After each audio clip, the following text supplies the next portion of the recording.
much more now in our top story this morning, which of course is the November jobs report. We are joined by Dean Maki. He's a Bloomberg Best on the economy, the chief U.S. economist for Barclays Capital. Also with me is economics editor Maki. And Mike, I just want you to explain for us first, because we've been talking so much about this drop in the jobless rate to 8.6%. But there's a lot more to this than what you look at in the beginning. Yeah, well, you were talking with Steve Roach about this. There's some odd numbers in this report in terms of the unemployment rate. First of all, we had a huge drop in the labor force. Now, you normally don't want to see that when things are getting better because more people come into the labor force looking for jobs. Second, we had a big drop in unemployment, the biggest since January in that household survey, almost 600,000 people. Seems like a real anomaly. The labor force participation rate dropped. So we get this huge drop, but just the composition of it and the way it happened suggests that it's probably not sustainable and the number may go up.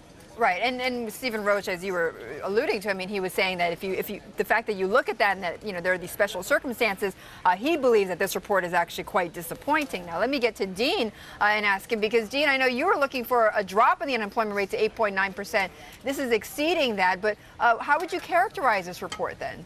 I would characterize this as a solid report and somewhat better than expected. I would say that both because of the upward revisions to the prior months that we saw, so the 120K that were 120,000 gain this month probably is going to get revised higher. I'd also characterize the unemployment rate drop as positive on balance. The household survey shown 275,000 jobs or better for 4 months in a row, and that is pushing the unemployment rate down.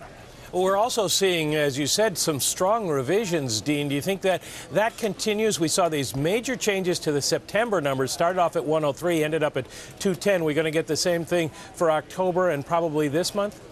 It is the pattern that when the economy is picking up steam, the revisions to payrolls tend to be positive. And that's one reason we do put a lot of weight on the unemployment rate itself. It's a measure that's not subject to heavy revision. And ultimately, what tends to happen is that the payroll numbers get revised to, over time, to be much more in line with what the unemployment rate already had been telling us. Now, the other thing that's a problem in this report, the one really bad number, we're not getting any income gains out of these job gains and the drop in unemployment. The hourly earnings bounce around month to month. They were down 1/10 this month, up 3/10 last month. What I focus on more is that year-on-year change. That's running at 1.8%. It's been in that around 2% range for quite a while. That's where all of the other measures of wage growth are. So I don't think there's any real change that's happening there. Yeah, but is that enough to really sustain consumer spending? We do think that consumer spending can stay on a moderate track with this kind of wage growth. What you're seeing is roughly 2% wage growth, 2% growth in hours worked. That gets you into the 4% nominal consumer spending growth, and that is enough to have moderate growth in overall spending. Dean, how does this, if anything, change the way the Fed looks at the economy? Does it at all? I think what this does is it puts further Fed quantitative easing measures at least out a while. We don't think the Fed needs to do more here, but there are a number of FOMC members that are really wanting to do more. I think it's very hard to look at this report and say they need to do more.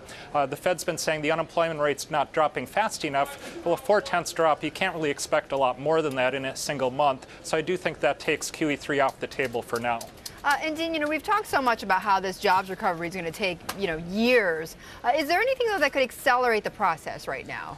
Well, we think that one of the things that's underappreciated is that you don't need all that much job growth to push that unemployment rate down.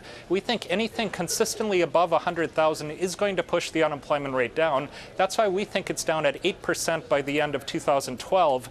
And this report, while, you know, this decline this month may be too large, I think the downward trend is something we're going to see sustained. How do you figure that? Because we have economists on, like Scott Brown, who say it's going to actually take 250 to 300,000 jobs to bring this jobless rate down. Yeah, I disagree completely with that. The reason is that more and more of the baby boomers are retiring every single month. And that means you simply are going to have slower growth in the labor force, and you need fewer jobs than you used to push that number down. So put differently, we think the bulk of this drop in the labor force participation rate is going to be sustained because it is due to retirements among the baby boomers. Okay, Dean, thank you.